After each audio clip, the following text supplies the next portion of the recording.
David, very good morning to you. Morning, Mike. How are you? Yeah, very well indeed. Good to talk to you. This is a big day, a great day. Yesterday, of course, was a celebration for an awful lot of women, and a terrible day for an awful lot of parliamentarians and politicians who, for many, many years, were very frightened of being asked the question, "What is a woman?" Well, and not just the political world, but the entire corporate world, by the looks of it, over the last few years. Look, the women who've fought this campaign have been very brave. You know, a lot of them have faced losing their jobs and Yeah. been excluded. I mean, it's been dreadful, actually. Well, it has. I mean, we've had people ringing up this station to say they've been arrested by the police for making Yeah. some remark about the fact that trans women are not women. And frankly, I think this is, this is part of the problem. It is a fact that it was driven so far and to such an extreme that the entire debate got toxified in the way it did. I mean, I suppose it's no surprise to anybody really that the judges actually were.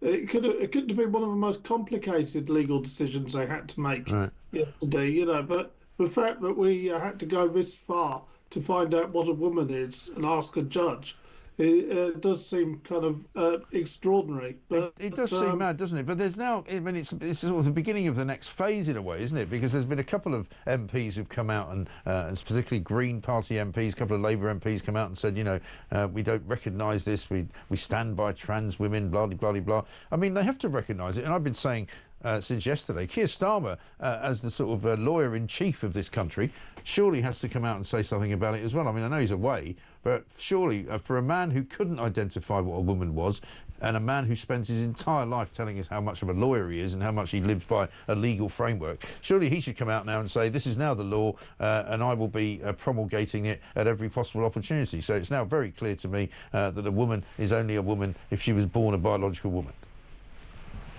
you would have thought so, and frankly, I think Keir Starmer probably will. I mean, he's got a reputation for accepting legal judgments and demanding others do so as well. Yes, So exactly. So I he don't- can't I he can't don't walk see a away problem from this. in that He respect. can't walk away from this, can he? He's going to have No. to acknowledge it. And as somebody said to me, it'd be great, wouldn't it? The first Prime Minister's questions after Easter recess. The first question is, what is a woman? I would imagine Kemi Badenoch is already polishing up that question, frankly. But Yes. you know, it's going to be an interesting one because, of course, what will happen now is that there will be pressure to change the law Yes. again, and this is far from over as a debate. And you know, there are trans women who need some sort of protection and some sort of recognition. The issue has always been to what degree and to in a way that doesn't put people at risk, put women, biological women at risk. I mean, you know, the fact that we ended up having debates about whether to send rapists to women's prisons, Yeah. really, I don't think that helped anybody on either side of the argument. No, Frankly, no, it was absolutely and utterly I think it's ridiculous. the problem. Yeah, absolutely right. Let's talk about a couple of other things, though, before I let you go. Story this morning in the Telegraph saying, the Times, Starmer's EU net zero deal to drive up energy bills. I mean, I'm not sure energy bills can get any bigger or higher, but apparently Keir Starmer wants to join up with some kind of European Union net zero scheme, which is going to put prices up even more. Well, he promised to take £500 off our bills. I remember that. I mean, I'm still waiting. Yeah, frankly. I think you'll be waiting a long time because even poor old Yeah. Red Ed, or Jet Ed as he's now called, Miliband, seems to think that that might be some way off.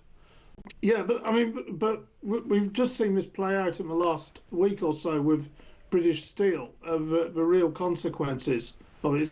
It's not just hitting us in our homes, but Yeah. it's hitting businesses and industry in this country. You know, it'd be very hard to maintain some of these big kind of industrial businesses Yeah. and complexes if energy costs so much, and you know, if they're going to end up driving prices up even further, then I'm afraid, you know, Keir Starmer's probably going to be on a bit of a sticky wicket in a few years' time. Yeah, I think so. I don't understand why he's trying to get aligned closer to Brussels either, but there we are.